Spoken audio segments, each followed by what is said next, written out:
Hola, soy Jaime Gómez Triana, vicepresidente de la Casa de las Américas y director de su programa de Culturas Originarias y profesor también de la Universidad de las Artes de Cuba. He organizado para este Congreso del ASA, el segundo que se realiza bajo las condiciones que impone la pandemia, el taller Cultura, Solidaridad y Resiliencia frente a la crisis global para una comprensión de las acciones y estrategias de los sujetos indígenas, afrodescendientes, mujeres, jóvenes inmigrantes en contextos de crisis por la COVID en las Américas.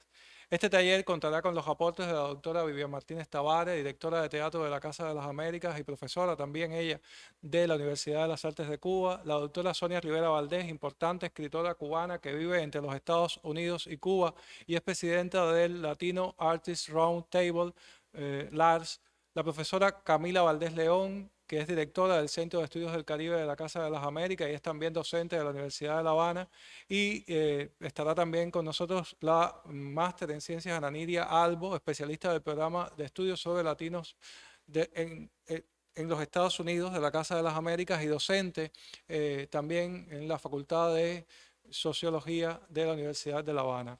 Hacemos este panel desde La Habana, desde Cuba, y debido a que el bloqueo de los Estados Unidos no nos permite usar de manera legal la plataforma Zoom, nos hemos visto obligados a grabar en video nuestra participación y a prescindir del necesario diálogo que un taller presupone. Por eso nuestras presentaciones tendrán el nombre de cada tallerista y su email para facilitar cualquier comunicación. Soy Vivian Martínez Tavares y me corresponde hablar del teatro en el contexto de la pandemia. La crisis ocasionada por la COVID-19 en las Américas, a más de un año de su estallido, sigue siendo la más compleja del mundo.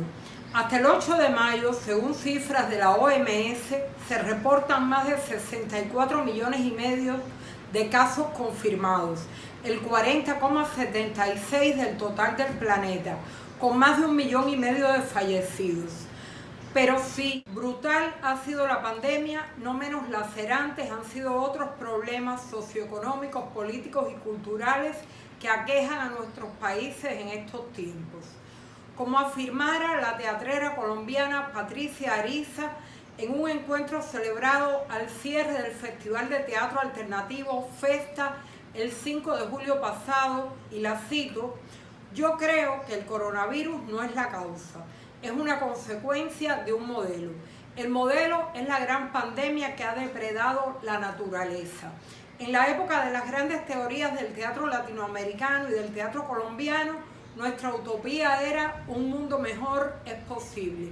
Los métodos de la revolución eran como el gran debate del momento. En este momento creo que la contradicción fundamental está en la preservación de la humanidad. Todo lo que hagamos tiene que estar encaminado a preservar la humanidad porque está en verdadero peligro de extinción. El modelo está agotado, ha hecho agua, se ha mostrado en su verdadera desnudez, pero en su caída puede hacer mucho daño, puede de verdad acabar con la humanidad y acabar con la naturaleza". Y la actriz, directora, dramaturga, poeta y activista concluye: "Crisis quiere decir también oportunidad. Creo que tenemos la oportunidad y la necesidad de dar salidas iluminadoras desde el arte. América Latina en este momento es la más contagiada del mundo. Luego de aquí tenemos que producir la salida". Fin de la cita.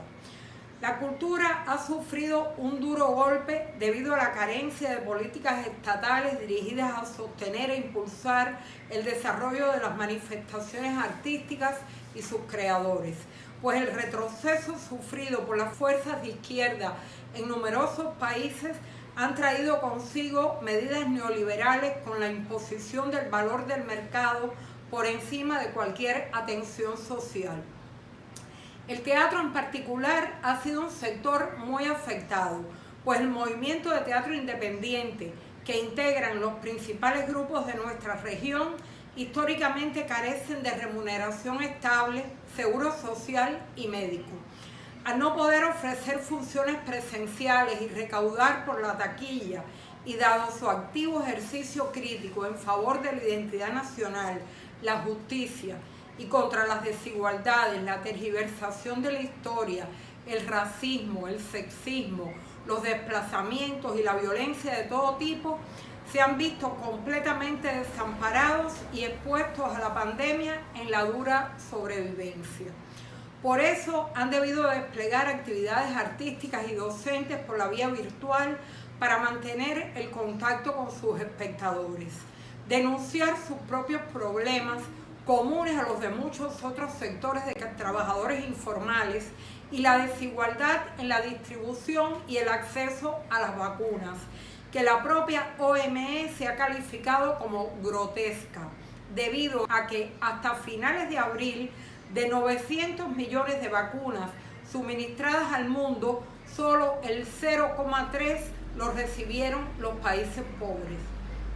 Sin contar con que numerosos artistas de la escena teatral y danzaria han muerto víctimas del coronavirus y otros han padecido los sufrimientos de la enfermedad y sus secuelas. En medio de esa compleja realidad, los artistas escénicos han activado sus organizaciones gremiales y sociales y han creado otras para unirse contra la adversidad. A la vez han usado intensiva y extensivamente las redes, aprovechando plataformas de comunicación virtual y creando otras para generar enlaces nacionales y regionales de denuncia de la situación, a la vez que ejercen la creación artística de muy diversas maneras. Articulaciones como la Corporación Colombiana del Teatro, el Movimiento de Teatro Independiente del Perú, MOTIN, el Centro Paraguayo de Teatro CEPATE y el Instituto Boal, entre muchos más, han liderado importantes acciones que trascienden los ámbitos locales. Muchos han reclamado la declaración de emergencia cultural para que los estados tomen conciencia del valor de la cultura y el arte en la vida de los pueblos. La Corporación Colombiana de Teatro, además de celebrar el Festival de Teatro Alternativo, organizó el Festival Mujeres en Escena por la Paz a través de las redes y otras acciones semejantes para debatir también cómo la violencia de género, no solo en el ámbito doméstico, se ha recrudecido en los tiempos de pandemia, y performances callejeros diversos.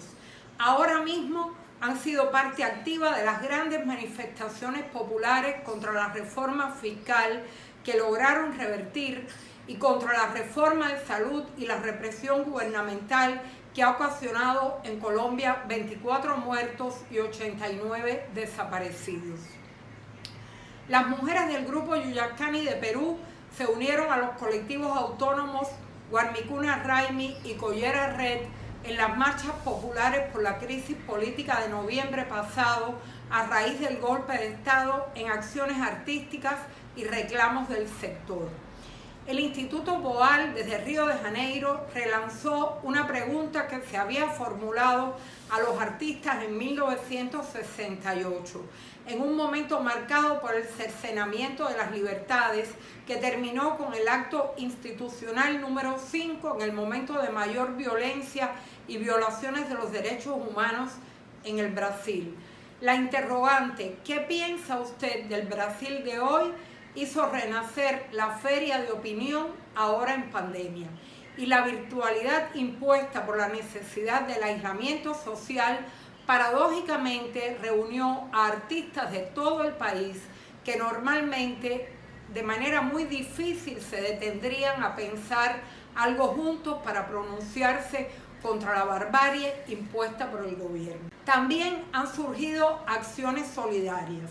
Ante la imposibilidad de celebrar el taller de teatro popular que cada año acompaña el Festival del Caribe, la Fiesta del Fuego en Santiago de Cuba, un grupo de caribeñistas de New Orleans y otras ciudades de los Estados Unidos organizó en julio el evento virtual Open Channels, y nos reunimos artistas, educadores, académicos, productores y entusiastas para debatir los vínculos entre teatro y ritual, mujer y teatro en el Caribe, entre otros.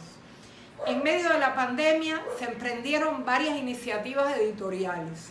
La primera fue la valiosa convocatoria de un equipo de teatristas e investigadores creadores brasileños que publicaron el volumen bilingüe en portugués y español, Cenas do Confinamento, Escenas de Confinamiento, a partir de una convocatoria dirigida a estimular la dramaturgia breve en condiciones de aislamiento, que incluyó 55 obras elegidas por casi el mismo número de lectores críticos. En octubre nació la revista Teatro Situado en Argentina, subtitulada Revista de Artes Escénicas con Ojos Latinoamericanos, que se lanzó por las redes. Otras publicaciones especializadas como Investigación Teatral, Revista de Artes Escénicas y Performatividad de México, Picadero de Argentina, también dedicaron números monográficos a la situación del teatro en pandemia. En Argentina se creó además el proyecto editorial ASPO, sigla que responde al enunciado Aislamiento Social Preventivo Obligatorio, dedicado a atravesar la pandemia con textos filosóficos, feministas y ecologistas. Creó la serie Coediciones y abrió espacio para recoger en el libro Mutis por el Foro, Artes Escénicas y Política en Tiempos de Pandemia, las intervenciones en paneles del evento virtual Catástrofe y Paradoja, Escenas de la Pandemia, en el que investigadores, docentes y hacedores de la escena de Argentina, Brasil, Chile, Colombia, Cuba, Ecuador, México y Uruguay, convocados por la Red de Artes Escénicas Latinoamericanas REAL, presentaron sus contribuciones. Desde la revista Conjunto, que edita la Dirección de Teatro de la Casa de las Américas desde el año 1964, nos hemos hecho eco de la demanda de los artistas con un mensaje solidario lanzado en julio de 2020.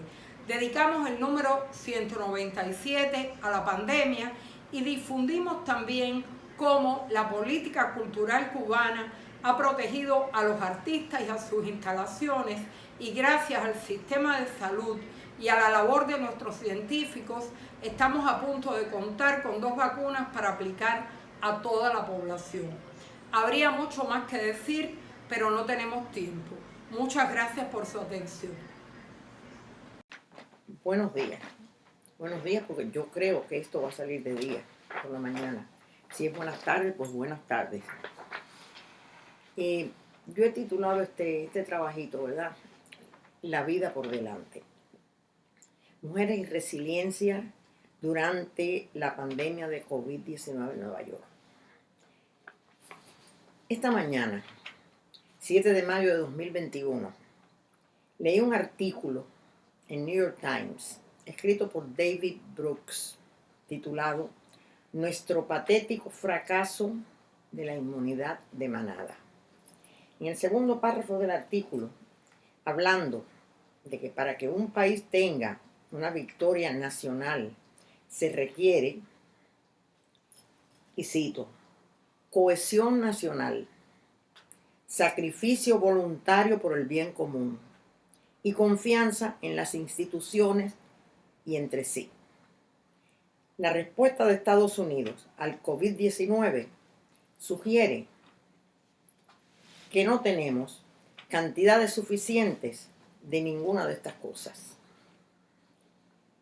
De acuerdo al Centro para el Control de Enfermedades, Center for Disease Control de los Estados Unidos, el 5 de mayo del 2021 se habían registrado 32.267.958 casos de COVID. El total de muertes oficiales era 574.679. Digo oficiales porque siempre hay algunas que quedan por investigar, en duda. Se supone que siempre hay más. En Nueva York, el estado donde yo resido en estos momentos y del que voy a hablar, se han registrado 2.058.717 casos con 51.986 muertes. La distribución de la enfermedad por sexo ha sido mujeres 50.6%, hombres 48.2% y desconocido 1.2%. Las muertes han sido mujeres 44.1%, hombres 55.9%. De los 5 municipios de la ciudad, el número mayor de muertes se ha registrado en Brooklyn, con 15.319, y el menor número de muertes en Staten Island, con 2.644.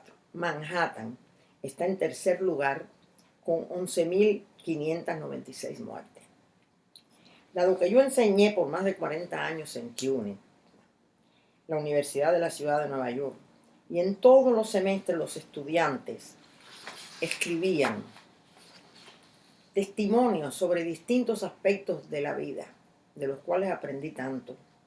Para hacer este trabajo pedí colaboración a mis amigas Paquita Suárez Coalla, profesora de BMCC, Borough of Manhattan Community College, y a Sarah Crawford, trabajadora social radicada en Washington Heights, la parte norte de Manhattan, que compartieran conmigo una serie de testimonios. En el caso de Paquita, que enseña español, de sus estudiantes latinas. En el caso de Sara, de sus clientas, quienes viven situaciones de violencia doméstica. Mi interés era en conocer qué recursos han usado tanto las estudiantes de Paquita como las clientas de Sara para sobrevivir estos difíciles tiempos. Paquita me envió 27 testimonios escritos y Sara 3 audios. Lógicamente, para las clientas de Sara es más difícil hablar. Agradezco mucho a Sara y a las que enviaron el audio su cooperación. Todas las estudiantes, las de Paquita naturalmente, son inmigrantes, de primera o segunda generación. Sus edades fluctúan entre 19 y 23 años.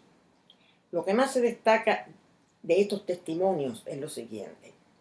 Todas hablan de lo difícil que ha sido esta situación. En varias ocasiones de que nunca esperaron pasar por algo así. Jocelyn, por ejemplo, dice, durante la pandemia hubo muchos pesares y obstáculos que nunca pensamos pasar. Arlette dice, la pandemia me afectó mucho. Primero comenzó con mis padres cuando se infectaron con el virus. Las familias de 6 de las 27 estudiantes contrajeron el virus. En algunos casos, ellas mismas. Otra nos cuenta, a mediados de abril del año 2020 mi madre, mi abuela y yo nos infectamos con el virus. Yo era asintomática, pero comencé a tener alucinaciones y terrores nocturnos debido a este virus. Mi abuela y mi madre tuvieron peores síntomas. Muchas hablan de cómo se deprimieron. Algo de lo que se lamentan con frecuencia es la ausencia de las clases presenciales, de las dificultades que han tenido con las clases online. Todas sufrieron económicamente debido a la pérdida de trabajo de ellas o de los familiares.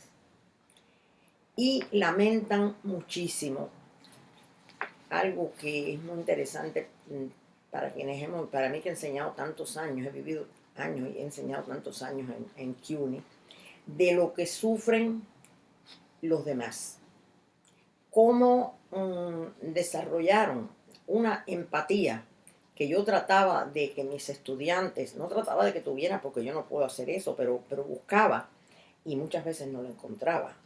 En los estudiantes como uno me dijo una vez cuando yo le contaba unas cosas tan terribles que pasan en el mundo, en la clase de estudios puertorriqueños, de lo que ha pasado con la invasión, por ejemplo, de Estados Unidos a Puerto Rico en 1898, y yo veía una especie de, al momento, pero de indiferencia, y les pregunté, ¿por qué yo digo estas cosas y ustedes se quedan así? Y un muchacho, 20, 21 años, un estudiante, por supuesto, latino, puertorriqueño, dominicano, me dijo, profesora, vivimos demasiado cómodos.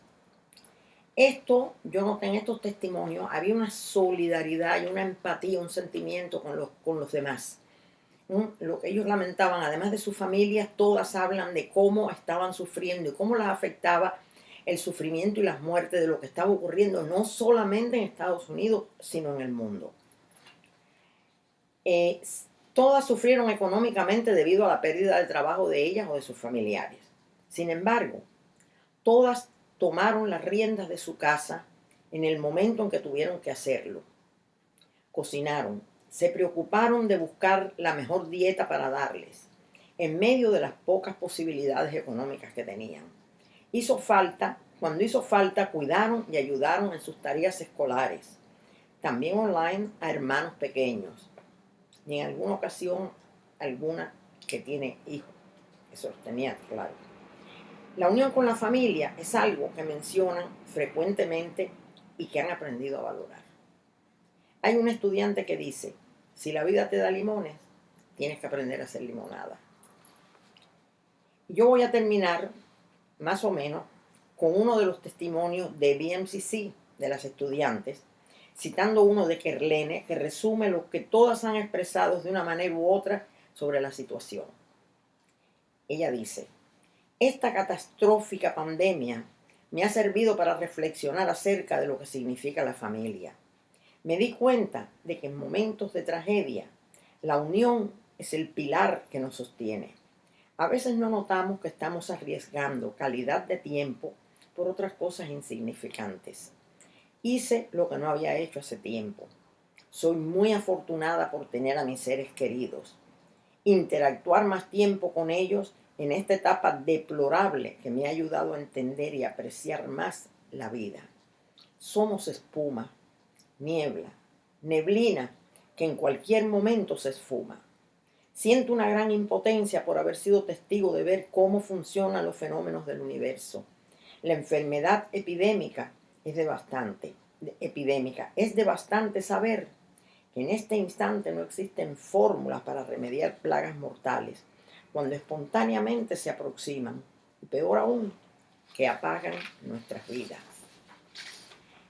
De Sara es el testimonio de una madre soltera con 3 hijas indocumentadas, mexicana, que dice que lo bueno que le ha sucedido durante la pandemia es que aprendieron ella y sus hijas a valorarse. Sus hijas tienen 12, 10 y 2 años de edad. Ella dice que sus hijas aprendieron a agradecerle la comida que les prepara y los esfuerzos que ha pasado para conseguir esa comida. Buscaba los alimentos en la iglesia, las escuelas que daban almuerzo y hasta algún restaurante que dio comida a quienes, como ella repite, eran los más necesitados. Sara, su trabajadora social, la orientó en todo momento para que ella y sus hijas pudieran sobrevivir. Lo peor que le sucedió fue que el padre de las niñas, de quien está separada, abusaba sexualmente de la hija de 11 años cuando iban a visitarlo. Ella no conocía la situación, que existía ya antes de la pandemia, pero en un grado menor. La niña se lo confesó finalmente y no vieron más al padre.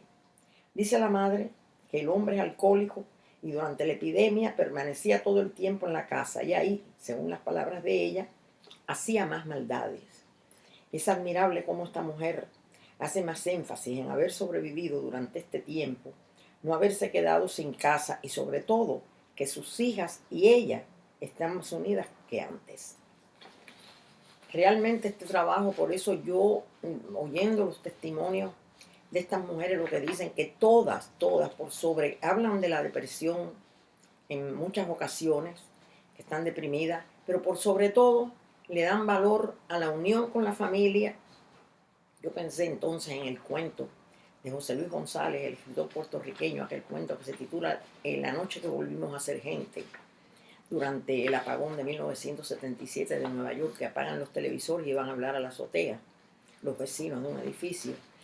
Entonces, la realidad que han puesto, de verdad, en este momento, donde hay tanto, el índice de suicidios es tan alto en Estados Unidos, ¿no? El de muertes por sobredosis de droga. Y estas mujeres todas han buscado la parte buena, sobrevivir ella y su familia, asumir responsabilidades. Esas muchachas de 19 a 23 años, cuando tan difíciles muchas veces en estos tiempos, sobre todo en esta sociedad, que los adolescentes se comporten como adultos. Ellas se han comportado como la madre de familia sin serlo en cualquier momento y han ayudado. Entonces por esto este trabajo para mí debe titularse La vida por delante. Antes de terminar, a mí me gustaría que escucharan un audio corto que envió una de las clientas de Sara, la trabajadora social.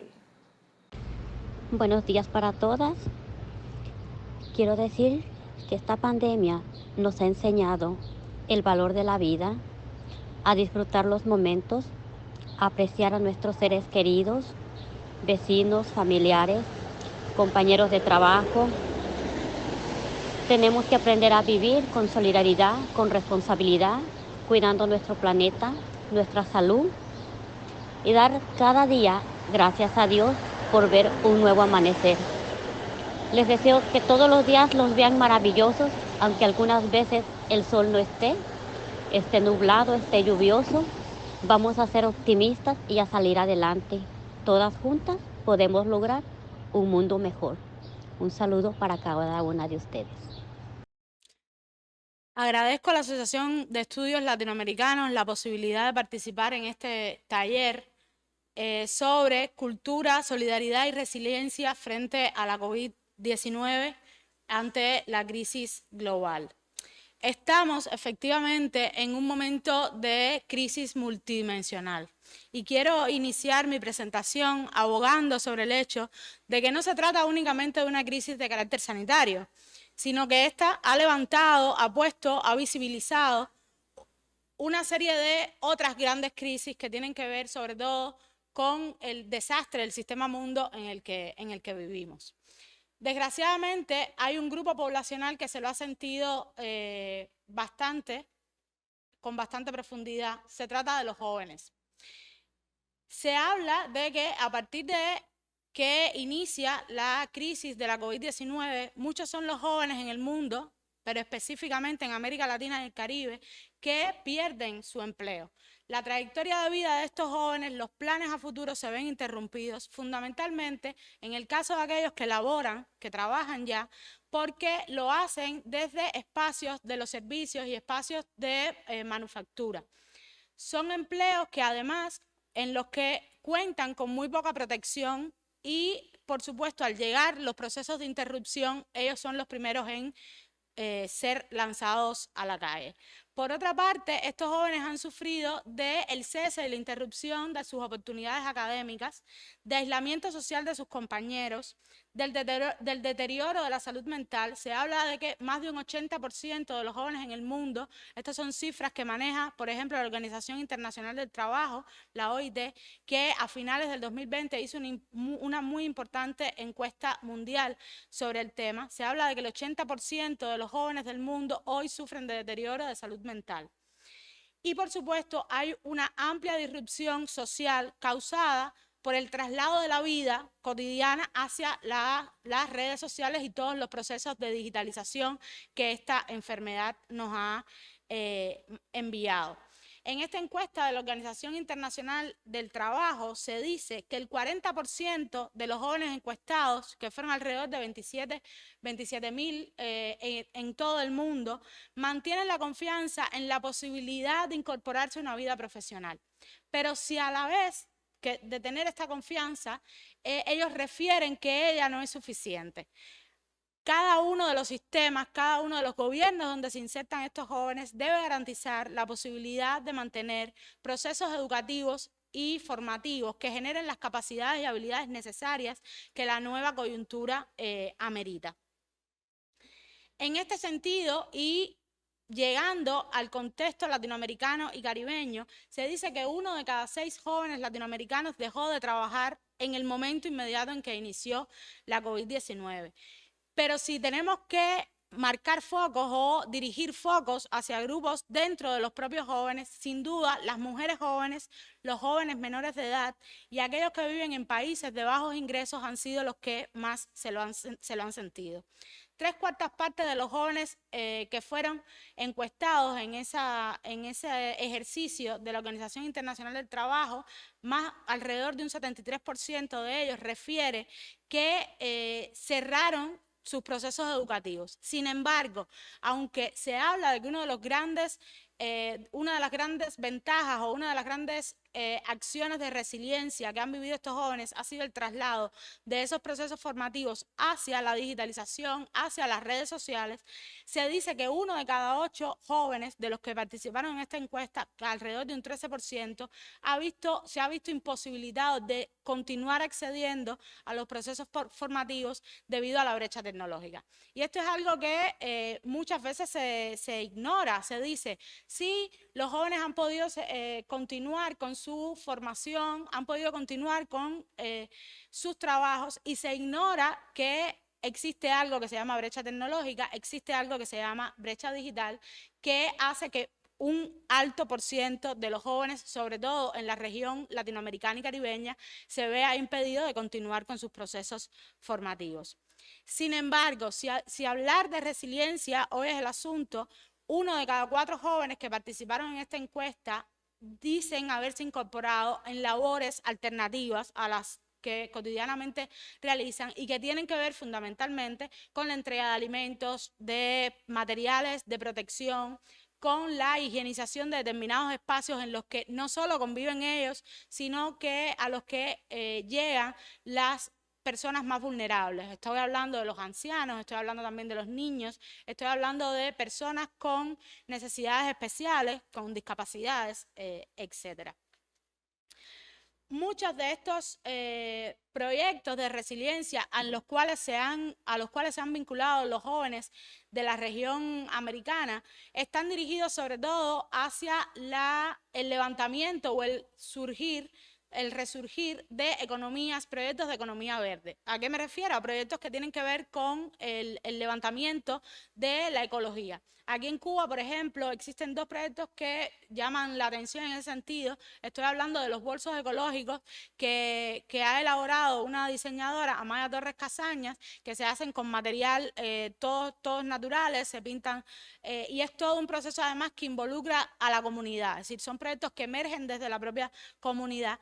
O pensar también en el proyecto Deshidratados Habana, que dialoga con una alimentación de carácter sostenible, en la cual los recursos de alimentación puedan ser mantenidos a lo largo del tiempo un poco más.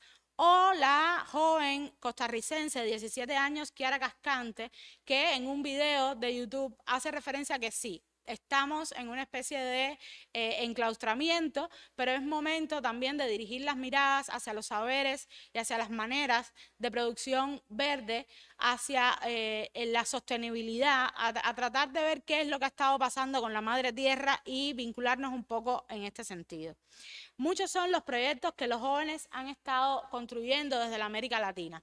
En Colombia hay una youtuber, Merced, que ha estado muy vinculada a aquellos más vulnerables, a aquellos que necesitan la atención. Me refiero, por ejemplo, en Bogotá a las personas que se dedican al reciclaje de la basura. Merced se ha dedicado a establecer una especie de red de levantamiento de fondos, no solo para entregar alimentos, cosa que es muy necesaria, sino también para lanzar campañas educativas, poder llegar a esos sujetos que se encuentran en la calle deambulando y que muchas veces no tienen las protecciones necesarias para enfrentar la enfermedad. O la peruana Valeria Aguilar de Lizant, que aboga por repensar y volver a comprender la manera en la que viven los pueblos originarios de las Américas, cómo estos pueblos ejercen una especie de solidaridad entre sí que debería ser replicada por cada uno de los del resto de las comunidades de la región. Sin duda, si pensamos en el tema de la resiliencia en los jóvenes durante el proceso de la COVID, hay un suceso en las Américas que marca un punto de partida interesante. No solo porque, como decía inicialmente, manifiesta que la crisis que estamos viviendo no es únicamente sanitaria, sino que levanta muchas de las grandes problemáticas de la región y por tanto estamos hablando de una crisis multidimensional. Me refiero a todo lo sucedido alrededor del caso del asesinato del joven afrodescendiente George Floyd. Es importante traerlo a colación en un taller como este, porque el movimiento que se genera a partir del asesinato de George Floyd, que sabemos que es simplemente continuidad de procesos y movimientos sociales que se han estado dando en la última década al interior de los Estados Unidos y que tienen, por supuesto, antecedentes importantes en los Panteras Negras, en los John Lodge puertorriqueños, también dentro de los Estados Unidos. Son procesos que tienen como líderes a los jóvenes.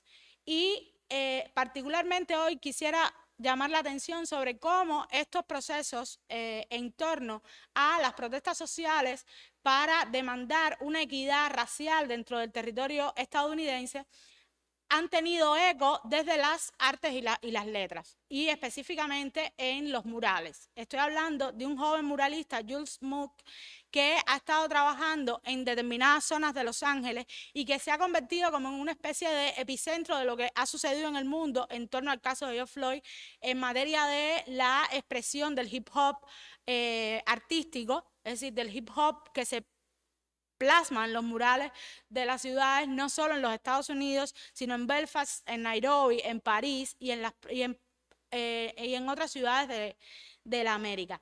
Parte del tercer distrito de Houston, donde vivía el propio George Floyd, pero se ha ido diseminando por todo el mundo como una especie de llamado de lo que los jóvenes hoy están entendiendo como un llamado de atención a lo que ocurre respecto al sistema mundo y las relaciones raciales que ese sistema mundo ha implantado. Sin dudas, la América Latina ha sido un escenario complejo. Y el Centro de Intercambio y Referencia para la Iniciativa Comunitaria, que radica aquí en Cuba, el CIERIC, del 2 al 23 de julio del año pasado, llevó a cabo un encuentro bien interesante sobre los jóvenes ante la COVID. En ese encuentro se presentaron 17 proyectos de la América Latina, de Costa Rica, Guatemala, México, Nicaragua, República Dominicana, Uruguay y Cuba, que demostraron cómo proyectos que ya tenían una vida anterior y que se dirigían, por ejemplo, a el desarrollo de la comunicación desde las comunidades, al desarrollo de proyectos en torno a la equidad de las relaciones de género o proyectos en torno a los saberes de los pueblos originarios, hoy dirigían su mirada hacia otra realidad, la realidad de luchar, la realidad de resistir, la realidad de sobrevivir a la COVID-19. Y se trata entonces de iniciativas que hablan de elaboración y entrega de alimentos, producción artesanal de medios de protección, desinfección de los espacios, acompañamiento a aquellos que tienen una situación más vulnerable en torno a su desarrollo psicosocial. También quisiera llamar la atención, antes de entrar en el tema específico de Cuba, de algo que estamos viviendo recientemente y lo empezamos a partir del 28 de abril. Estoy hablando de la situación que vive hoy Colombia, en la que cada vez que uno lee los titulares se demuestra que los que están al frente, los que están siendo mayormente las víctimas de estos altos niveles de violencia estatal y gubernamental, a partir del paro nacional del 28 de abril que no cesa, son los jóvenes. Se dice que el 5 de mayo salieron a las calles de Bogotá y de Medellín alrededor de 6.000 jóvenes colombianos, y una gran cantidad de ellos ha sido asesinado y otra gran cantidad de ellos ha sido desaparecido. Por lo tanto, llamo la atención sobre este proceso. Sin embargo, y lo traigo a colación en el tema de la resiliencia, estos jóvenes no se han amedrentado. Estamos hablando de que están demandando ya no solo por que cese el tema de la reforma tributaria, sino que están hablando de cambios estructurales dentro de la policía, que es quien los violenta expresamente. Están hablando de resistirse ante una reforma de salud. Fíjense qué tema tan complicado. Estamos en el medio de una pandemia y el presidente colombiano habla de realizar una reforma del sistema de salud. Están hablando, están abogando, están demandando porque se cumplan los acuerdos de paz firmados aquí en La Habana en el 2016, específicamente en torno a la protección de los líderes y lideresas que se vinculan a ese proyecto y a otros proyectos de demanda social dentro de Colombia, y están hablando también de un alto nivel de rechazo de la desigualdad y el aumento de la pobreza. Cuando se trata el tema de la resiliencia y uno lee bibliografía en torno al hecho. Siempre hay una especie de acuerdo entre los psicólogos, que son sobre todo los que han tratado el tema, en que el tema de la resiliencia tiene que ver con una relación entre el sujeto, su contexto, y que ese sujeto logra establecer una especie de confianza en sí mismo y en lo que los rodea. Sin duda, cuando el 5 de mayo un grupo de artistas colombianos de Medellín fundan la colectiva Artistas a la Revolución y deciden salir a las calles en protesta, haciendo lo que normalmente harían arriba de un escenario, lo que están haciendo es tener un acto no de resistencia, sino de resiliencia, porque están siendo confiados de que su labor, de que su arte también puede ser un instrumento de demanda y de lucha social. Para concluir, me gustaría hablar del caso de Cuba, que es un caso bien particular. Las experiencias de resiliencia en nuestro país se pueden clasificar en dos sentidos. Por un lado están aquellas que tienen un carácter institucionalizado. Me gustaría señalar, por ejemplo, que la Universidad de Ciencias Médicas ha movilizado alrededor de 52.000 estudiantes para el pesquisaje comunitario. La Facultad de Matemáticas, la Facultad de Ingeniería y la Universidad de Ciencias Informáticas ha participado en el diseño de modelos de pronósticos, en el pesquisador virtual. La de geografía ha elaborado las cartografías territoriales en torno a la incidencia de la enfermedad. En cada uno de estos proyectos hay gente trabajando muy jóvenes, estudiantes en su mayoría. Mientras que la Facultad de Comunicación y el Instituto Superior de Diseño Industrial se ha volcado de lleno en algo que sin duda es una labor meritoria que tiene que ver con las campañas de bien público en torno a la COVID-19, las campañas educativas. Sin embargo, hay otra línea de proyectos resilientes que tienen que ver con iniciativas de carácter ciudadano. Estoy pensando en alianzas de emprendedoras y quiero ser enfática en que se trata de alianzas de emprendedoras. Hay muchas mujeres emprendedoras jóvenes hoy en Cuba que están estableciendo redes entre sí y que están volcadas sobre todo hacia el mejoramiento de la vida psicológica de determinados sujetos vulnerables en el territorio nacional. Estoy pensando, por ejemplo, en dos proyectos que se enfocan directamente hacia el reconocimiento y el levantamiento de una identidad racial en La Habana, en este caso, lo llevamos Rizo y Beyond Roots, ambos liderados por mujeres muy jóvenes, y esos dos proyectos han establecido alianzas también con otros muchos proyectos, ya no solo de carácter de emprendimiento, sino también proyectos que tienen un carácter institucionalizado, como puede ser la campaña Evoluciona.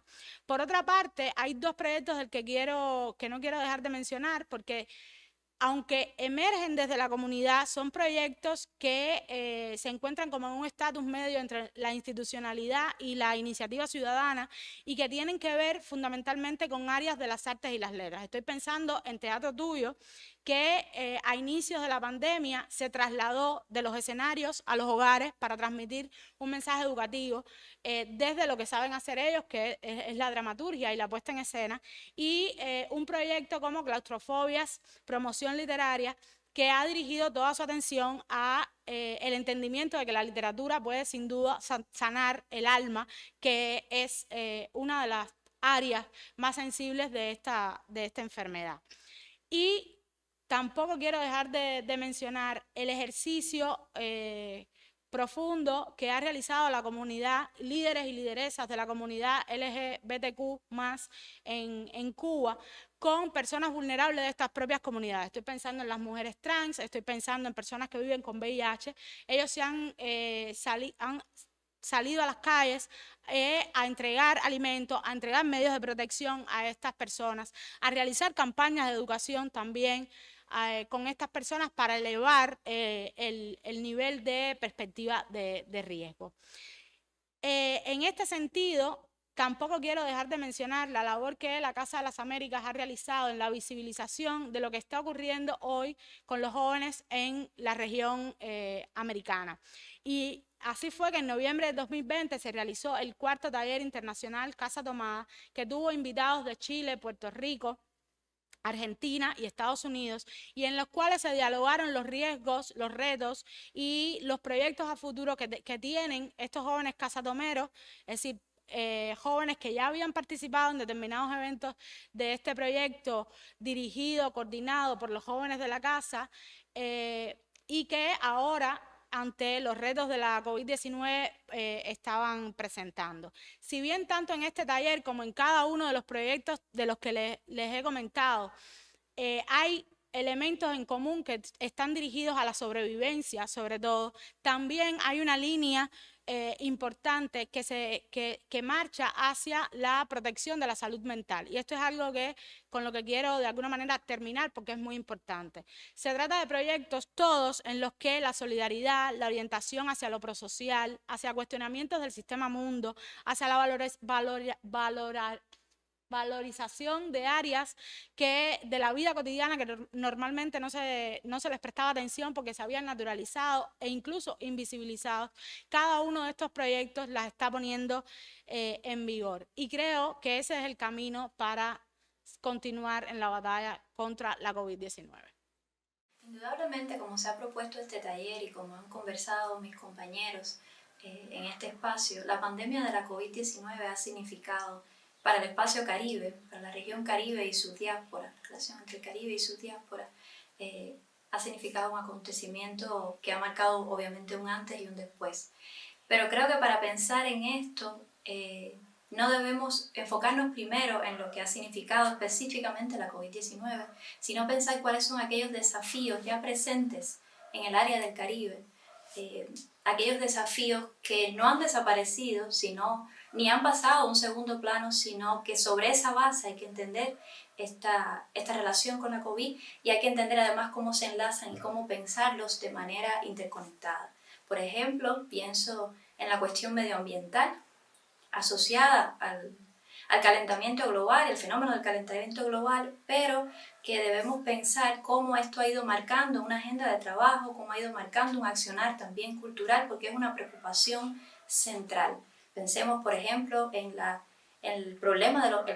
cuestión de los ecosistemas costeros, o sea, estamos hablando de espacios insulares, de espacios de costas, de espacios de concentramiento poblacional en costas y también de ecosistemas con una amplia biodiversidad necesaria de salvaguardar, de proteger y que se encuentra impactado por múltiples circunstancias, entre ellas también la importancia que tienen estos espacios, la belleza y la riqueza de estos espacios, por ejemplo, para un sector de amplio desarrollo, para un sector central en las economías del espacio Caribe como es el sector del turismo. Por otra parte, pensemos, por ejemplo, en la cuestión de la fragilidad ambiental. Si pensamos en el riesgo de los huracanes, siendo el Caribe un espacio donde pasan los huracanes, donde hay una temporada ciclónica para casi toda la región del Caribe insular, y cómo el hecho del aumento en la intensidad y en el número de estos huracanes, pensemos, por ejemplo, el fatídico año 2017, por ejemplo, y ese paso atroz por todo el Caribe nororiental y después todo el espacio de las grandes ínsulas, y cómo eso pone de manifiesto también esa precariedad, no precariedad, sino esa fragilidad, esa necesidad de esos espacios de pensar políticas que se adelanten, no que resuelvan luego, sino que se adelanten estas circunstancias y que es una marca constante. No va a cambiar, eso no va a cambiar, eso puede de hecho empeorar. Igualmente, una cuestión que también es marca genésica del Caribe, que es marca de nuestra historia igualmente, que son los terremotos y los volcanes que se encuentran en los terremotos, las zonas sísmicas en varias partes del Caribe y las zonas también de alta concentración de volcanes. Ahora mismo, como el mes pasado, desde el 9 de abril empezó a explotar el volcán de San Vicente y las Granadinas, la Soufrière, que estuvo erupcionando todo el mes de abril, y la escala de la crisis que genera esta erupción del volcán no se puede circunscribir a esa isla en particular, sino hay que pensarla en una integración regional y en la respuesta que ha tenido y el impacto que ha tenido, o sea, no solo por la solidaridad de las naciones hermanas del Caribe, sino también por el impacto real, económico, el impacto social, el impacto ambiental que ha tenido este fenómeno en las islas circundantes. Pensemos también, podemos nombrar muchos otros elementos que atestiguan, que ejemplifican por qué la cuestión medioambiental es cada vez más central en las agendas de desarrollo económico, en las propuestas políticas y también de interés central en las agendas, en el pensamiento cultural y en la reflexión sobre los destinos del espacio caribe. Otro desafío contemporáneo, podríamos nombrarlo alrededor de cómo desarrollar, cuáles son los diferentes modelos de desarrollo económicos, sociales, que se propone, que se encuentra el espacio del Caribe y cómo se construye soberanía.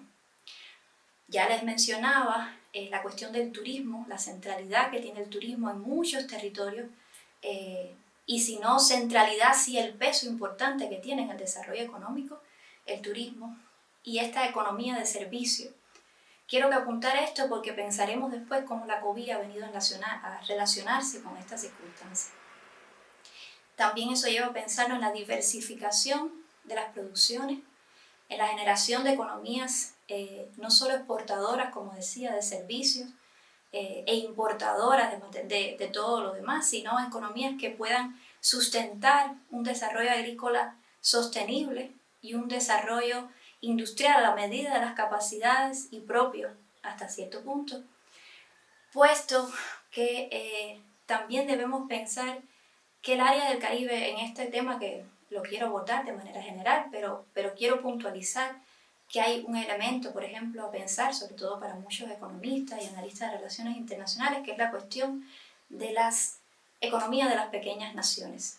Cómo se articulan, cómo se organizan las economías de las pequeñas naciones, de los pequeños espacios insulares, y cómo se puede proponer un modelo de desarrollo soberano, sostenible y equitativo y de crecimiento equitativo para espacios como estos, con pequeño territorio no solo para agrícola, sino también pequeño territorio para desarrollo industrial, y que también enfrentan otras circunstancias derivadas o relacionadas y conectadas con este aspecto. Pienso en una marca central también del Caribe, que es la cuestión de la movilidad, y con esto me refiero a varios tipos de migraciones que se dan al interior del espacio insular y en conexión del espacio insular con espacios fuera de este, ya sea con territorios del norte de América, Canadá, Estados Unidos, territorios donde se han creado diásporas, espacios diaspóricos muy fuertes, o territorios de Europa,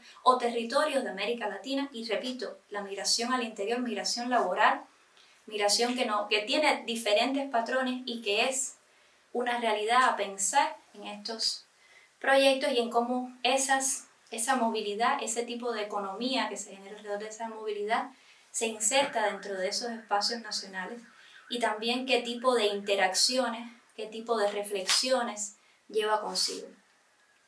Y hago una salvedad aquí, estoy en esta presentación intentando pensar desde una generalidad del Caribe, pero quiero apuntar a la cuestión de que estamos hablando de territorios de diferentes, de diferentes expresiones de políticas y de territorios. Estamos hablando de territorios independientes, estamos hablando de territorios que son todavía espacios coloniales, territorios que son departamentos de ultramar, de alguna denominación, territorios que tienen nominaciones extrañísimas en términos de política, por ejemplo, Estado Libre Asociado de Puerto Rico y toda la resistencia que esto tiene en Puerto Rico, y estados que, si bien son estados independientes, tienen relaciones dentro de cooperaciones internas muy particulares. Por otro lado, y no menos importante, creo que se entiende que todo esto va enlazado uno con otro, está el hecho de que estamos hablando de sociedades de herencia colonial. Cuando estamos hablando de esto, significa que no podemos desligar variables que además hay que analizar conjuntas, que son género, raza y clase. No podemos separarlos y no podemos pretender que todo lo que he conversado antes sean desafíos que se vean de manera aislada y que no se estén atravesados, transversalizados por esta preocupación, porque si no, no vamos a entender y no vamos a poder atravesar esa complejidad del espacio Caribe y esa necesidad, además de repensar las estrategias de construir hegemonía cultural, de construir, de generar sujetos y espacios emancipados y de preguntarse, nunca dejar de preguntarse en dónde están los referentes, en dónde están los referentes de construcción y de respuesta en estos espacios. En este sentido, pues, creo que ha sido vital, es vital, la reflexión de aquellos sujetos colectivos que proponen y actúan desde un enfoque que se centra con asiduidad en los siguientes aspectos. Por una parte, la importancia de la educación y el trabajo con juventudes. O sea, una educación que refuerce la idea de una crítica colonial, la idea de un desmontaje de estereotipos y construcciones sociales que permitan, como decía anteriormente, la formación de individuos emancipados que sean capaces de proponer políticas y procesos para dar respuesta, por ejemplo, a los desafíos anteriores desde una posición crítica con respecto al lugar de enunciación emancipada, como decía. En este sentido, quería aclarar que la academia y el trabajo desde la academia creo que es fundamental. Todo el sistema de universidades del espacio Caribe, pienso en la Universidad de las Indias Occidentales y sus diferentes campus y proyectos de trabajo extendidos en el área del Caribe, o por ejemplo las diferentes universidades del sistema universitario de Cuba, entre la Universidad de La Habana, la Universidad Central de las Villas, las universidades de Puerto Príncipe, de Haití, a pensar en la Universidad de Puerto Príncipe, las universidades dominicanas. No quiero detallar, pero sí marcar que cada vez con mayor fuerza se percibe, se hace notar el trabajo que están haciendo la academia y los espacios universitarios en la generación de conocimiento y para este espacio y para estos desafíos. Por otra parte, la cuestión de la memoria, el tema de la memoria y cómo se gestiona este patrimonio, cómo se gestiona el patrimonio y qué se nombra patrimonio, o sea, cómo se gestionan esos sitios, esos espacios, esos archivos de memoria. Piensen en el tema anterior que les decía con la cuestión de la educación.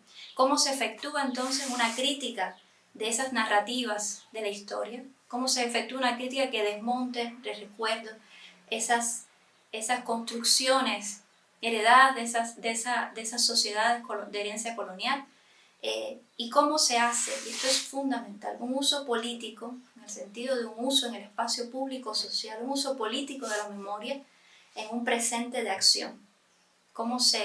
Y que efectúe realmente una movida dentro de estas sociedades para repensarse críticamente. Por otra parte, también la construcción, la necesidad, el enfoque que hay en la necesidad de construcción de agendas integradoras, agendas inclusivas, agendas que tengan una perspectiva regional o subregional, refiriéndome a regiones en específico que además han creado, por ejemplo, dentro del Caribe Oriental, ha creado espacios de integración muy peculiares en diferentes dimensiones. Fundamentalmente creo que debe reforzarse, que debe integrarse en la cuestión cultural, pero hay un interés cada vez más marcado. Esto no es una novedad, pero sí es cada vez más una necesidad imperiosa esta construcción de estas agendas. Cuando tenemos ante este escenario una situación como la de la COVID, como la pandemia de la COVID desde el primer trimestre del 2020 y todavía continúa en una situación pandémica el mundo y el espacio del Caribe, todos estos temas que yo les he hablado, a grosso modo, se profundizan las brechas de género, de raza y etnia y económicas, se profundiza la cuestión de la fragilidad, por ejemplo, de los sistemas de salud y la responsabilidad de los estados en estos sistemas de salud. Aquí hay que hacer notar el peso que ha tenido el trabajo de la Brigada Médica Henry Riff y sus diferentes contingentes desde Cuba hacia los espacios caribeños en apoyo a los diferentes estados y naciones para enfrentar la COVID. Se ha puesto más a la luz el tremendo problema de la interconexión Me refiero específicamente a transporte aéreo y marítimo entre los espacios del Caribe, no solamente entre zonas específicas, con todo este cierre de fronteras, con todas estas cuarentenas, con todas estas estrategias que han establecido los estados para enfrentar esta situación. Pero eso sale a la luz, se pone a la luz de una manera muy, muy cruenta, mucho más evidente. El impacto, por ejemplo, que ha tenido en el sector económico del turismo, el aumento del desempleo, la paralización casi en periodos del año, aun cuando se ha podido en algunos momentos recuperar en cierta medida, pero ciertamente hay una paralización del turismo. Y esto también hay que pensar en el impacto que tiene el desempleo y en toda la economía generada alrededor del sector del turismo. Y también pensando en que la crisis económica es de escala global, o sea, la crisis de salud y la generación de una crisis económica es de escala global, no escapa el Caribe, además con esta migración de la que hablábamos anteriormente, al impacto de las remesas y las relaciones con la diáspora. Eso ha sido también un punto importante. Obviamente los estados creo que gastado no debe ser la palabra, sino que han invertido más recursos, han destinado más recursos a las cuestiones de orden relacionadas con la salud, obviamente, y de cuestiones de orden social por el incremento de estas situaciones. Y en otras cuestiones que son claves también para pensar en futuro, por ejemplo en la educación, cuando pensamos en casi la pausa de las clases presenciales y todas las estrategias que han tenido que diseñarse cada zona con sus especificidades para esta enseñanza online, para la cual no todos los espacios, y esto también lo han conversado con respecto a América Latina, mis otros compañeros, lo que esto significa para las diferentes comunidades, cómo puede proponerse esta educación cuando no existe la infraestructura, cuando hay que garantizar la infraestructura, y cómo proponer en un nuevo espacio. Y ahora en el contexto del 2021, ya desde finales del 2020, es indudable el desafío que significa la vacunación. La obtención de la vacuna, las generaciones de las vacunas, la transportación de las vacunas, el costo que esto puede tener y de dónde provienen, cómo se van a implementar estas estrategias. Aquí el caso de Cuba, que es el único país del Caribe que tiene desarrollado un proceso de desarrollo, candidatos vacunales, y que además ha hecho patente su deseo, su interés sin duda, de contribuir a la generación a compartir estas vacunas una vez se logre su aprobación con el espacio del Caribe, pero es un desafío ahora en este 2021 más aún. Cuando pensamos en el terreno de la cultura, nada de esto, nada de lo que yo digo está desligado, por supuesto, del terreno de la cultura. Y si pensamos específicamente, nada más nombrando cuántos sitios, por ejemplo, de patrimonio de la UNESCO, 8 que hay en el Caribe no hispánico, que han cerrado, que cerraron durante largos periodos de tiempo, que todavía están cerrados, y todo lo que eso genera, no solo a nivel cultural, sino también a nivel de ingresos de las zonas cercanas, todos los museos, galerías, teatros, cines, todos los espacios de interacción cultural también cerrados o que han tenido que, en primer lugar cerrado y luego repensar sus estrategias. La clausura o la posposición de encuentros fundamentales, además que marcan un flujo de intercambios en el espacio del Caribe, de festivales importantísimos, de cine, de festivales, de carnavales, de las celebraciones de carnavales que son tan importantes, de encuentros literarios, de ferias del libro. También es cierto de intercambios académicos de diverso tipo, posposiciones de exposiciones de diverso tipo, y uno puede enumerar cosas que ha sido una marca para otros espacios del mundo.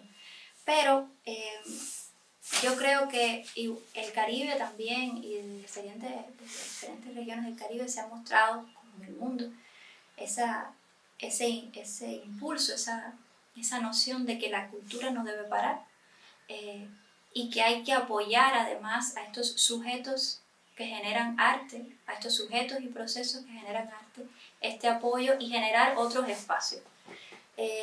Aquí podrían traer muchísimos ejemplos, pero quisiera comentar solo algunos. Por ejemplo, la UNESCO propuso a mediados del año pasado, si mal no recuerdo en abril, el Resiliart, hashtag Resiliart, haciendo alusión al concepto de resiliencia, que creo es un concepto que se ha traído y llevado mucho, pero creo que es muy importante si pensamos en esa resiliencia como capacidad de generar una respuesta ante un choque externo, o sea, de generar una respuesta que sea capaz como que de asumir el choque externo y readaptarse. O sea, no que resista el choque externo, sino que se interactúe con él, se adapte.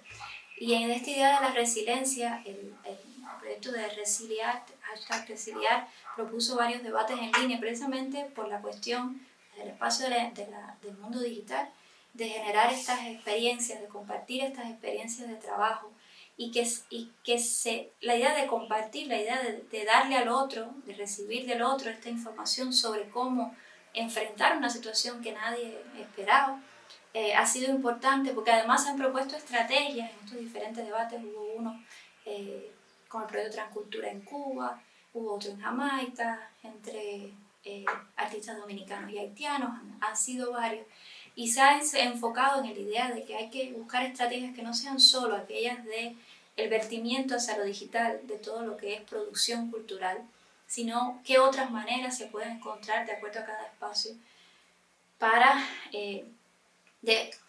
precisamente construir esta resiliencia. Hay, por ejemplo, varias organizaciones de museos como el Museum Associations of the Caribbean, en correlación con otros como el Memorial Act, que han generado diversas exposiciones online que buscan ya ir recuperando esa memoria, esa reflexión crítica desde el arte sobre lo que ha significado, sobre lo que significa el impacto del COVID y repensarse ya cómo se estará generando cultura en un momento posterior. Ha habido desde los más grandes museos y espacios y galerías que han pensado este tipo y curado este tipo de exposiciones disponibles en el espacio digital, a proyectos más pequeños. Me resulta muy interesante el que generó el proyecto Gris Gris y la curadora Priscilla Hinz en Islas Vírgenes de los Estados Unidos, en donde generaron un repositorio digital para visibilizar y sobre todo ayudar a los artistas a visualizar su arte en un momento en que los canales, digamos, habituales estaban cerrados, muchos se encuentran cerrados, y a ponerlos en un espacio público, virtual, e ir generando además ese archivo. Específicamente este proyecto se concentra en las Islas Vírgenes de los Estados Unidos, pero ha generado un material muy interesante de producciones plásticas, de literatura, y creo que es un ejemplo muy interesante. Y también vemos como varios festivales entonces han optado precisamente por ese formato online. A algunos les cuesta muy difícil, hay una dimensión performática de muchas artes y de mucha de la expresión cultural del Caribe que cuesta pensarla en el espacio online, más allá de una grabación y una subida de un video, pero sí se han generado desde, no sé, el Carnaval de Trinidad y Tobago, o el Bocas Literature Festival, o incluso ahora en Cuba, la Fiesta del Fuego, un acontecimiento extraordinario que también busca compaginar desde Santiago de Cuba la presencialidad y la no presencialidad principalmente. Y hay artistas en específico, y esto casi cabría, por eso me interesan tanto esta idea de los archivos y los repositorios, que están generando un arte que está marcado por el gran acontecimiento de esta era nuestra. O sea, el gran acontecimiento general que nos afecta a todos. Esto no creo que sea solo una marca del Caribe, pero hay todavía creo que un tiempo para ver cómo artistas de todo tipo, artistas desde las generaciones mayores hasta los más jóvenes, están siendo atravesados por esta circunstancialidad del COVID y lo que ha generado en reflexión humana sobre problemas que ya estaban ahí. Por eso quería empezar sobre esa idea de los desafíos, pues que ya está ahí, no viene de pronto de la nada esa pregunta. Desde este espacio de casa, como han conversado mis compañeros desde Casa de las Américas, estas cuestiones de las que hemos hablado también nos atraviesan, y ya hemos comentado aquí cómo hemos sido desafiados y hemos asumido ese reto de esa medialidad digital, cómo generar esa infraestructura para esa expresión de la pluralidad de acciones culturales que de manera normal Casa de las Américas genera, y cómo llevarlas al espacio de lo digital. Ha generado también una necesidad de esa reflexión que no debe dejarse de hacer, y de ese acompañamiento de los procesos artísticos aún desde la distancia, más marcada aún, no solo esa distancia física, desde la distancia que esta circunstancia ha impuesto. Nos ha hecho preguntarnos por cómo se realiza esa interconectividad, cómo se está presente sin estarlo en cuerpo, cómo se genera ese enlace. Y de qué manera además no es solo llevar a una pantalla algo que tiene otra naturaleza o que ha tenido otra naturaleza presencial, sino cómo generar otras formas de interconectividad para ese espacio solo. Y por supuesto la investigación, o sea, no perder de vista el peso que tiene la academia, el peso que tiene la reflexión en formar y en contribuir a formar procesos de cambio cultural y social, en crear ese asentamiento, en crear esa arcilla con la cual se pueda construir propuestas coherentes, pensadas para los espacios, pensadas desde los sujetos de estos espacios, y de esta manera. El Caribe, el Centro de Estudios del Caribe de Casa de las Américas, al igual que los demás departamentos, y colaborando en muchos casos con muchos de estos, ha organizado algunas celebraciones de carácter online, de centenarios de artistas, centenarios de escritores, eventos además, que tuvieron que mudarse a esa plataforma, pero en el mudarse se pensaron en esa circunstancia, como el ciclo de pensamiento social caribeño que desarrollamos en octubre del año pasado, y que a partir de videos, de pequeñas cápsulas de audio, de intercambio, de entrevistas con personas que no podían estar presentes en el espacio de un evento, se generó un evento online, un evento con su sitio web, un evento en ese espacio, y junto a esto también una revista como Anales del Caribe, la revista insignia del Centro de Estudios del Caribe, y lo que ésta ha podido hacer de unir, de enlazar, de coordinar estas diferentes voces y decir, pues aquí estamos y aquí seguimos haciendo, reflexionando por esta región y por el mundo. Muchas gracias. La palabra vulnerabilidad es fundamental para referir la realidad de los pueblos indígenas con anterioridad a que se decretara la existencia de la pandemia por COVID-19. El contagio llegó rápidamente a las poblaciones originarias, primero a las comunidades, familias e individuos que viven en contextos urbanos, y luego a las zonas rurales, las cuales, a pesar de las medidas tomadas para evitar la entrada del virus, fueron terriblemente impactadas. La preexistencia de un contexto de desamparo institucional comúnmente invisibilizado da cuenta de un proceso de gestión de las respuestas frente a la pandemia que, si bien ha sido tremendamente complejo para la humanidad en su conjunto, fue y es mucho más complicado para los pueblos indígenas, empobrecidos, olvidados, al margen, con dificultades para acceder a los sistemas de salud, para acceder incluso al agua de calidad, elementos fundamentales en el enfrentamiento a la pandemia. La crisis global activó en muchos casos, a veces a nivel de los estados, una filosofía de sálvese quien pueda, que amplificó la presencia de las manifestaciones de racismo estructural de matriz colonial. La violencia institucional no solo se sostuvo, sino que se profundizó. Se agravaron los ya antiguos problemas de acceso a la sanidad, a la educación, y se olvidó, en términos de comunicación, era necesario dirigirse por igual al conjunto de la sociedad, atendiendo a su diversidad cultural y lingüística. El despojo de los territorios, la depredación de los recursos naturales y la criminalización de los líderes y defensores de las comunidades crecieron considerablemente mientras la agenda mediática atendía asuntos de interés general. Basta recordar la frase de Ricardo Salles, ministro de Medio Ambiente de Brasil, afín a la política desarrollista y antiindígena promovida por Bolsonaro. Con la atención de los medios de comunicación está en la COVID-19, decía Salles, podemos sacar adelante nuestras normas. La ausencia de estrategias nacionales de atención con enfoque diferenciado para los pueblos indígenas en el contexto particular de la pandemia, así como la no inclusión de sus representantes en la planeación de las respuestas estatales, provocaron reacciones tardías y erróneas que terminaron por amplificar el contagio. En ocasiones fueron los propios actores estatales quienes llevaron la enfermedad hacia zonas intrincadas o articularon medidas que condujeron a un crecimiento indiscriminado del número de infectados. Lo referido por el experto virólogo Marcus Barlow para el caso de Brasil es en buena medida aplicable a otros países del continente.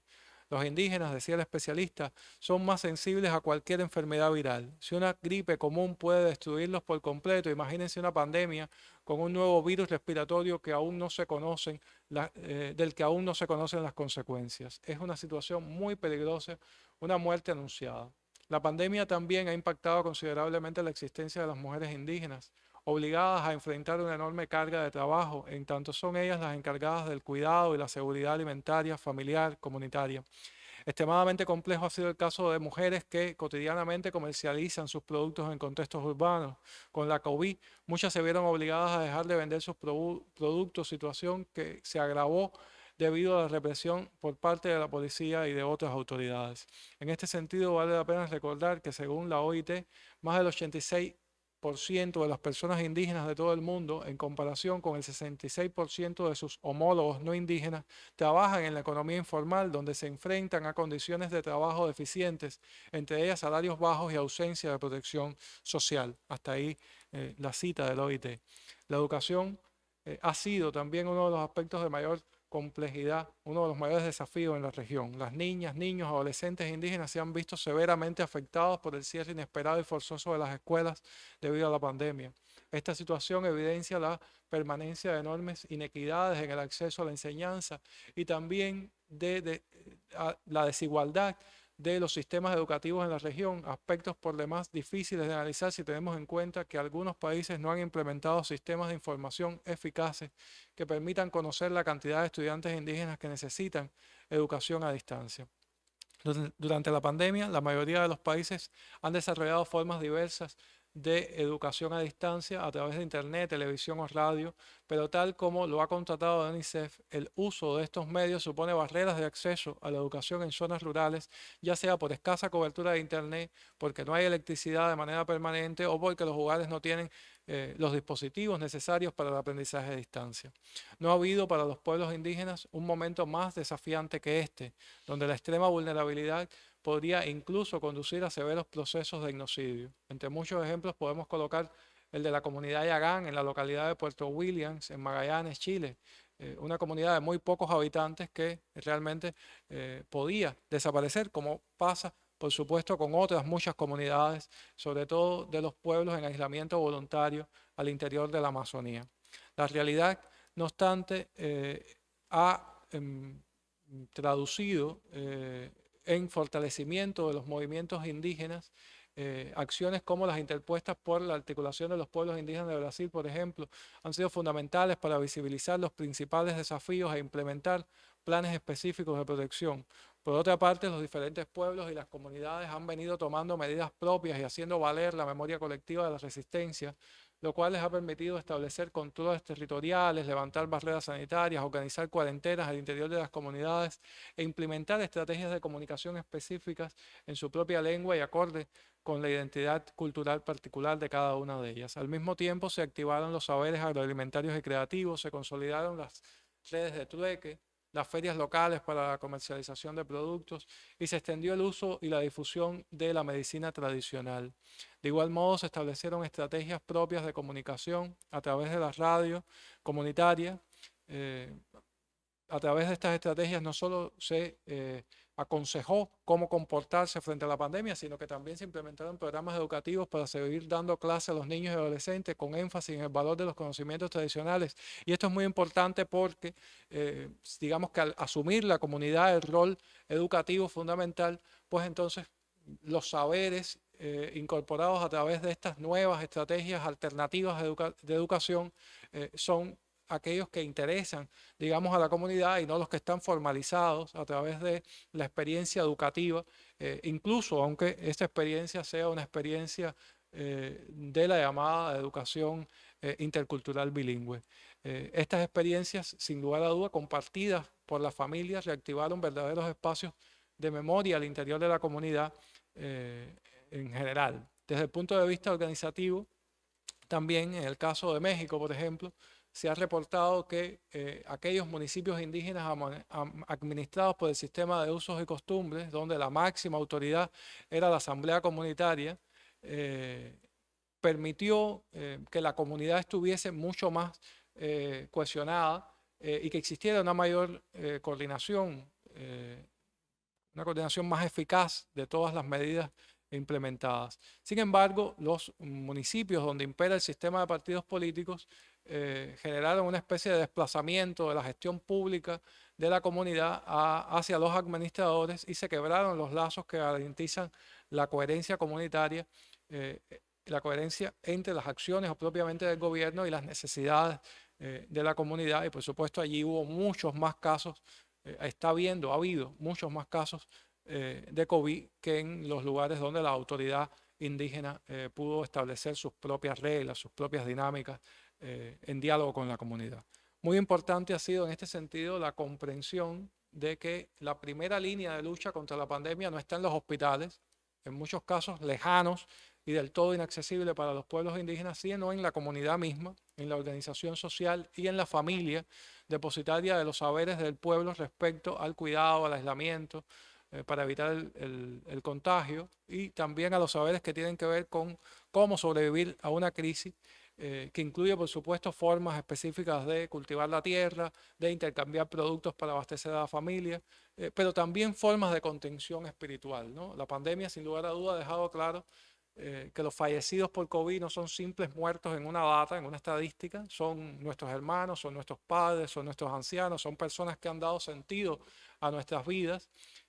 Y bueno, en el caso particular de los ancianos, altamente estimados por su sabiduría en los pueblos originarios, son ellos los herederos de los conocimientos ancestrales y los principales responsables de su transmisión a las nuevas generaciones. Por eso el riesgo de sus vidas amenaza a sistemas enteros de pensamiento, formas particulares de leer el mundo, lenguas, culturas, tradiciones en sentido general, ¿no? Cuando hablamos de salud y enfermedad, en el caso de los pueblos indígenas, es importante decir que no solo nos referimos a factores físicos, a factores biológicos, sino también a dinámicas sociales y aspectos espirituales. Hoy es obvio para la mayoría que esta pandemia y las que previsiblemente vendrán en el futuro son resultado de un quiebre del equilibrio con la naturaleza sobre el cual los pueblos indígenas han venido alertando desde hace décadas. De ahí que las culturas originarias, sus prácticas, sus saberes, sus ciencias, son fundamentales para encontrar respuestas integrales a esta crisis, respuestas para todos, no solo para los pueblos indígenas. Por nuestra parte, debemos decir que la Casa de las Américas, que creó en el año 2011 un programa de estudios sobre culturas originarias para contribuir al conocimiento de las realidades de Abya Yala y de Isla Tortuga, con la participación de los representantes de los propios pueblos, ha venido trabajando también el tema de la COVID, y desde el programa de estudios realizamos de manera digital entre el 12 y el 16 de octubre de 2020 un coloquio internacional que, si bien estuvo centrado en las reacciones y las respuestas de los pueblos indígenas frente a los extractivismos, incluyó también una mesa dedicada al tema de los pueblos indígenas, la madre tierra y la pandemia.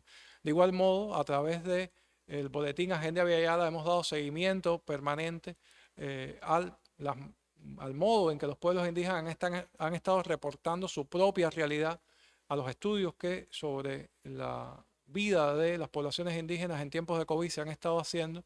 Y bueno, yo creo que ha sido una manera también de estar conectados y de estar visibilizando estos grandes, enormes desafíos que se acrecientan sin lugar a dudas con la pandemia. Yo creo que tenemos la certeza hoy de que es necesario aprender de los pueblos indígenas y renovar junto a ellos el pacto colectivo con el planeta del que formamos parte y con todas sus formas de vida.